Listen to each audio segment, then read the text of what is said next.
Hello and welcome. So this is the MCQ series. बहुत बच्चों ने डिमांड की थी कि मैम एमसीक्यू सीरीज़ शुरू करिए। ज़रूरी भी था क्योंकि टर्म वन आप लोगों का जैसा है वो पूरा एमसीक्यू बेस्ड क्वेश्चंस आएंगे। उसमें 40 मार्क्स कट है टर्म वन। पूरा एमसीक्यू बेस्ड क्वेश्चन होंगे। तो अभी मैं जो ये सीरीज़ शुरू कर रही हूँ उसमें टर्म वन के टॉपिक्स, टर्म वन के चैप्टर ही पहले वीडियोस उनके अपलोड करूँगी।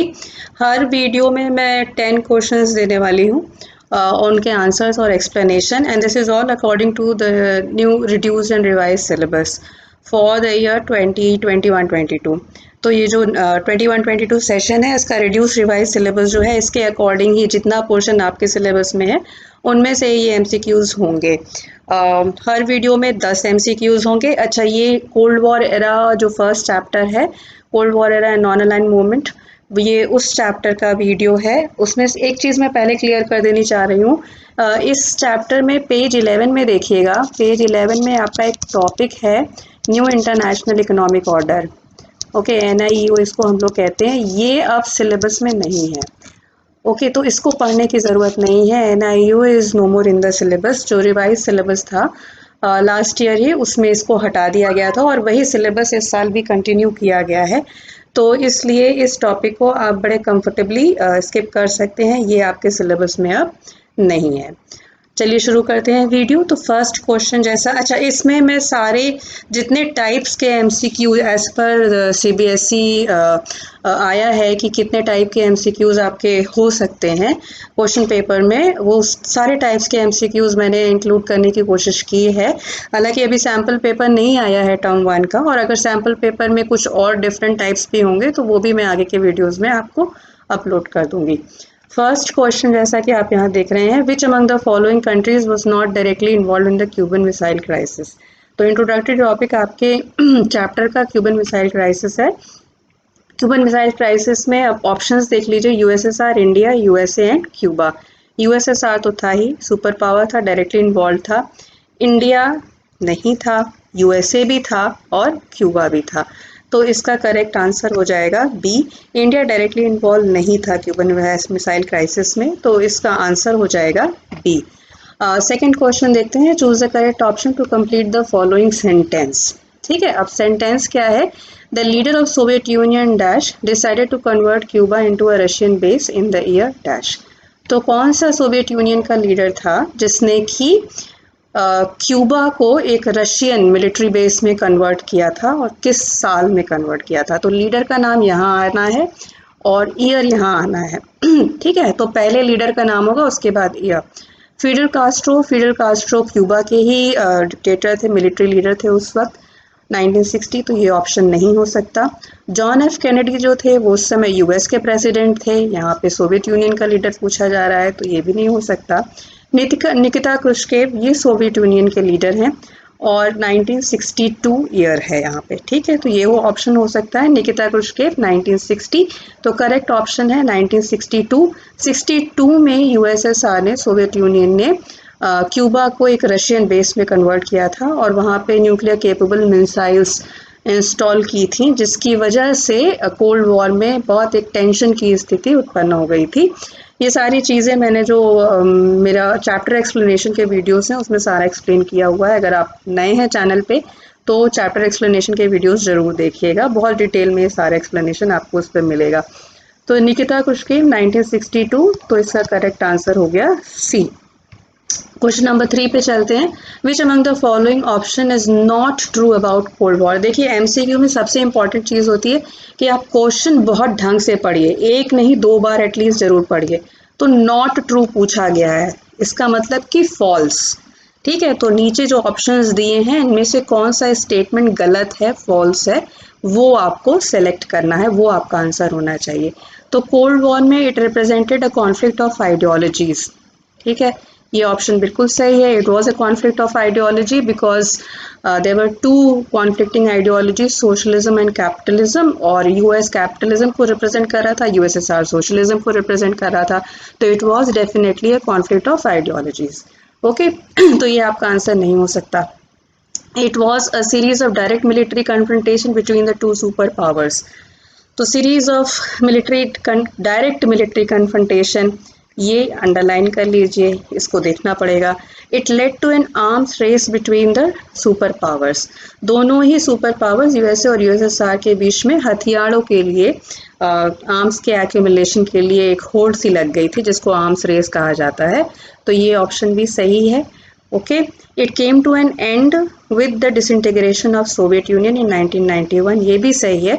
कोल्ड वॉर हमारी चली थी 1945, सेकेंड वर्ल्ड वॉर के अंत से लेकर 1991 तक, सोवियत यूनियन के डिसइंटीग्रेशन तक। तो ये ऑप्शन भी सही है। तो यानी कि ये तीनों ट्रू हैं, ए, सी और डी ट्रू है। B, direct military confrontation cold war में नहीं था, it was an indirect war, ये हॉट वॉर नहीं थी, इसीलिए इसको कोल्ड वॉर कहा गया, क्योंकि इसमें कोई डायरेक्ट मिलिट्री कन्फ्रंटेशन नहीं था, मतलब डायरेक्टली दोनों सुपर पावर्स के बीच में लड़ाई नहीं हुई, वो किसी तरह से अवॉइड हो पाई, इसीलिए इसको कोल्ड वॉर कहा जाता है, हॉट वॉर नहीं कहा जाता। तो इसका करेक्ट ऑप्शन आपका हो गया बी। ठीक, अब फोर्थ पे आइए। इस तरह के एमसीक्यूज भी आ सकते हैं, जैसा कि आए हैं भी पेपर्स में। Which among the following statement is are correct about the second world war. मतलब 3 स्टेटमेंट दिए हुए हैं, 1, 2, 3, और इन तीनों में से आपको बताना है कि कौन सा एक स्टेटमेंट या सारे स्टेटमेंट या 2 स्टेटमेंट सही हैं। तो पहले स्टेटमेंट पढ़ते हैं, is correct about the second world war. ठीक है, तो second world war it lasted from 1939 to 45, sorry, सही है। सेकेंड वर्ल्ड वॉर का पीरियड है 1939 से 45 तक। The axis forces led by US, Soviet Union, Britain and France defeated the allied forces led by Germany, Italy and Japan. और third statement है, came to an end with the dropping of nuclear bomb on Japan. ये हम लोग सब लोग जानते हैं कि 1945 में यूएस ने जापान के 2 शहर हिरोशिमा नागासाकी पर एटम बम गिराया था, और उसके बाद ही ये वॉर खत्म हुई थी। तो ये वाला ऑप्शन तो सही है, ये भी सही है। सेकंड को अच्छे से एक बार फिर पढ़िए। The axis forces led by US, Soviet Union, Britain and France defeated the allied forces led by Germany, Italy and Japan. इसमें देखिए सेंटेंस को कई बार इसीलिए मैंने कहा पढ़ना ज़रूरी है, एक नज़र में पढ़ने में सही लगता है, लेकिन यहाँ देखिए जो यूएस, सोवियत यूनियन और ब्रिटेन फ्रांस थे, ये एलाइड थे। ओके, ये अलाइड थे, और जर्मनी, इटली एंड फ्रांस, इनको एक्सेस फोर्सेस कहा जाता है। तो ये उल्टा यहाँ पे लिख दिया गया है, इसलिए सेकंड स्टेटमेंट जो है ये रॉन्ग है। अब आप ऑप्शंस देखिए, A B C D. A B C D में क्या लिखा है, फर्स्ट 1 एंड 2 आर करेक्ट, तो 2 तो रॉन्ग है, तो ये नहीं हो सकता। ऑल आर करेक्ट, ये भी नहीं हो सकता, 2 रॉन्ग है आपका स्टेटमेंट। 1 एंड 3 आर करेक्ट, ये आपका जो है ये करेक्ट आंसर होना चाहिए। 2 एंड 3 आर करेक्ट, 2 जिसमें भी होगा वो आपका सही ऑप्शन नहीं हो सकता है, तो इसका सही ऑप्शन हो गया सी। ठीक, उसके बाद फिफ्थ पे आइए। The foremost factor which prevented the cold war from escalating into a hot war was, मतलब सबसे बड़ा फैक्टर जिसने कि कोल्ड वॉर को हॉट वॉर में कन्वर्ट नहीं किया, यानी कि डायरेक्ट मिलिट्री कन्फ्रंटेशन नहीं हो पाया, किस कारण से, सबसे बड़ा कारण उसका क्या था, आर्म्स रेस। आर्म्स रेस की वजह से तो टेंशन बढ़ा था, तो ये तो नहीं हो सकता। नॉन अलाइनमेंट, नॉन अलाइनमेंट ने कोल्ड वॉर टेंशन को रिड्यूस करने में बहुत बड़ा हाथ था उस नॉन अलाइन मूवमेंट का, तो अभी इसको रखते हैं हम लोग सोचने के लिए। अलायंस बिल्डिंग, अलायंस बिल्डिंग की वजह से तो टेंशन बढ़ा था, कम तो हुआ नहीं था। Logic of deterrence, logic of deterrence क्या था कि दोनों ही सुपर पावर्स ये जानते थे कि हॉट वॉर की स्थिति में, डायरेक्ट मिलिट्री वॉर की स्थिति में, दोनों ही न्यूक्लियर पावर्स हैं, दोनों एक दूसरे के अगेंस्ट न्यूक्लियर वेपन्स का प्रयोग कर सकते हैं, और इस केस में दोनों ही सुपर पावर्स को काफ़ी नुकसान होगा, और इसलिए वॉर एक अच्छा ऑप्शन नहीं है। Hot war would not have been a better option, good option. So that is why इस लॉजिक ऑफ डिटरेंस की वजह से the cold war could not get converted into a hot war. It prevented the Cold War from converting into a hot war. तो इसलिए जो आपका correct answer, जो सबसे पहला फैक्टर था, वो लॉजिक ऑफ डेटरेंस था, ये आपकी बुक में लिखा भी हुआ है, डी। तो करेक्ट आंसर जो होगा वो डी होगा। 6 देखिए, ये थोड़ा सा बड़ा ध्यान से एक वाला क्वेश्चन, अगर इस टाइप का एमसीक्यू आया तो करिएगा। एजर्शन एंड रीजन टाइप का है एमसीक्यू। ये बच्चों ने पूछा भी था कि इस तरह का एमसीक्यू उसका मतलब क्या हुआ, तो उसका एक एग्जाम्पल मैंने यहाँ दिया हुआ है इस वाले वीडियो में। 2 sentences are given below as assertion and reason. Read the sentence carefully and choose the correct option. 2 statement पहले आपके पास होंगे। इसमें पहला तो है assertion। assertion का मतलब है कि स्टेटमेंट, कुछ कहा जा रहा है, और दूसरा स्टेटमेंट जो है वो रीजन के फॉर्म में है कि जो पहला स्टेटमेंट है उसका कारण ये दूसरा स्टेटमेंट बता रहा है। ठीक है, अब पहले स्टेटमेंट को पढ़िए। USA drop 2 atomic bombs on the Japanese cities of Hiroshima and Nagasaki in August 1945। ये एक स्टेटमेंट है। ठीक है, रीजन उसका क्या दिया है कि US action was intended to stop Soviet Union from making military gains in Africa and elsewhere in the world. कि यूएस ने जो ड्रॉप किया था मिलिट्री बम जापान पे, उसका रीजन ये था कि वो सोवियत यूनियन को अफ्रीका में मिलिट्री गेन्स मतलब कि मिलिट्री फायदा होने से बचाना चाहता था, वो रोकना चाहता था कि सोवियत यूनियन को अफ्रीका में कोई भी और टेरिटोरियल गेन मिलिट्री गेन ना होना पाए। इसलिए उसने द्वितीय विश्व युद्ध को तुरंत खत्म करने के लिए अगस्त 1945 में उस पर एटम बम गिरा दिया। तो असर्शन तो सही है, रीजन क्या सही है? रीजन सही नहीं है, क्योंकि ये मिलिट्री गेन्स अफ्रीका में नहीं बल्कि एशिया में रोकने के लिए। क्रिटिक्स का ये कहना है कि वर्ल्ड वॉर तो वैसे भी ख़त्म होने वाली थी, न्यूक्लियर बम गिराने की कोई ख़ास ज़रूरत थी नहीं। यूएस ने ऐसा इसलिए किया क्योंकि यूएसएसआर की जो फोर्सेस थी, जो सोवियत यूनियन की फोर्सेस थी, वो एशिया में बड़ी तेज़ी से आगे बढ़ रही थी एरियाज़ को जीतते हुए। तो एशिया कहीं सोशलिस्ट इन्फ्लुएंस में ना आ जाए, यूएसएसआर का बहुत ज़्यादा पावर बढ़ ना जाए, इसलिए उसको रोकने के लिए यूएस ने तुरंत ही वर्ल्ड वॉर को ख़त्म करने के लिए हिरोशिमा और नागासाकी पर एटम बम गिराया। ये आपके बुक में लिखा हुआ है। तो असर्शन सही है, लेकिन रीज़न जो है स्टेटमेंट ही, रीज़न का जो स्टेटमेंट है वो रॉन्ग स्टेटमेंट है। ओके, अब कौन सा आंसर सही है इसमें से? ए बी सी डी, इसमें से आपको एक ऑप्शन चूज करना है। ऑप्शन ए है both A and R correct and R is the correct explanation of A. A सही है लेकिन आर गलत है, तो ये हमारा आंसर नहीं हो सकता। Both A and R correct but R is not the correct explanation of A. ये भी नहीं हो सकता क्योंकि ए और आर करेक्ट नहीं है। Okay, A is correct but R is wrong. Okay, तो आपका आंसर क्या होना चाहिए? C, A is correct but R is wrong. R is correct but A is wrong, R यहाँ पे गलत है, तो ये भी नहीं हो सकता, तो हमारा आंसर हो जाएगा सी। ओके, इसीलिए मैंने कहा कि इसको पहले पढ़िएगा केयरफुली। ये भी स्टेटमेंट्स भी दोनों पढ़ने बहुत ज़रूरी हैं, और जो आपके ऑप्शंस हैं ये भी पढ़ने बहुत ज़रूरी हैं, और उसके बाद ही आप करेक्ट एमसीक्यू में देखिए यही है, अगर आपने सही किया तो 1 नंबर, गलत किया तो 0। ओके, किसी के कहे में मत आइएगा। क्वेश्चन आपके समझ नहीं आ रहा है, 1 बार पढ़िए, 2 बार पढ़िए, क्वेश्चन बहुत केयरफुली पढ़िए और उसके बाद ही ऑप्शंस को टिक करिए। 7th, the 2 atomic bombs dropped on Hiroshima sorry, the 2 atomic bombs dropped on Hiroshima and Nagasaki were nicknamed as dash and dash। उन दोनों बम्स को क्या कहा गया था? अब अगर ये आप अपनी बुक में देखिए तो एक पिक्चर दी हुई है जहाँ पे ये ड्रॉपिंग ऑफ एटम बम्स का पेज नंबर 4 पे एक पिक्चर्स, कई पिक्चर्स हैं छोटी छोटी, और उनके आगे एक, उनके बगल में साइड में एक एक्सप्लेनेशन दिया हुआ है उन पिक्चर्स का। तो जब एटम बम गिरा था तो जो उस वक्त की वॉच रुक गई थी, तो घड़ी में टाइम क्या था, पहली पिक्चर वही है। इस तरह से करके कई पिक्चर्स हैं। वहीं पे जो साइड में एक्सप्लेनेशन है उसमें ये लिखा हुआ है। ये क्वेश्चन मैंने जानबूझ के इंक्लूड किया, बनाया, यही आप लोगों को बताने के लिए कि जो चैप्टर है उसमें कोई भी चीज़ छोड़िएगा मत, चाहे वो किसी पिक्चर का एक्सप्लेनेशन है, चाहे वो टाइमलाइन है, चाहे वो मैप है, सब बहुत अच्छे से ध्यान से पढ़िएगा, जिससे कि एमसीक्यू में आप अधिक से अधिक स्कोर कर सकें। और चूंकि टर्म 1 में ऐसा लग रहा है कि स्कूल्स खुल जाएंगे और ये फिजिकली होगा, आप लोगों का ऑफलाइन होगा, तो इसलिए टर्म 1 का वेटेज भी बढ़ जाएगा। इसलिए बहुत अच्छे से अपनी प्रिपरेशन कीजिए।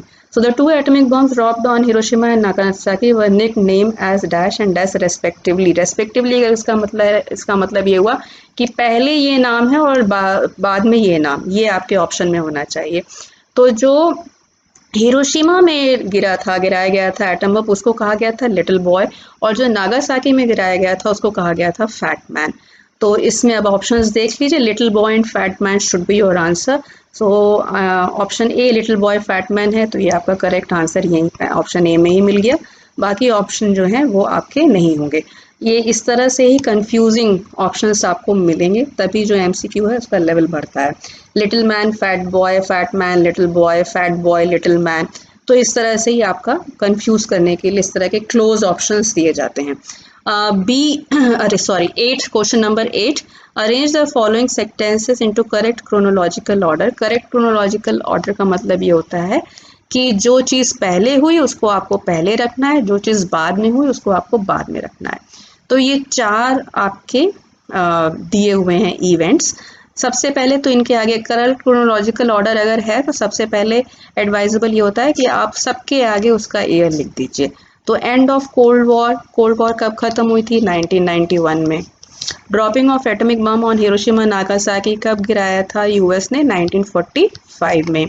End of first world war चली थी 1914 से 1918 तक, तो क्या हो जाएगा यहाँ पे? 1918 में end of first world war.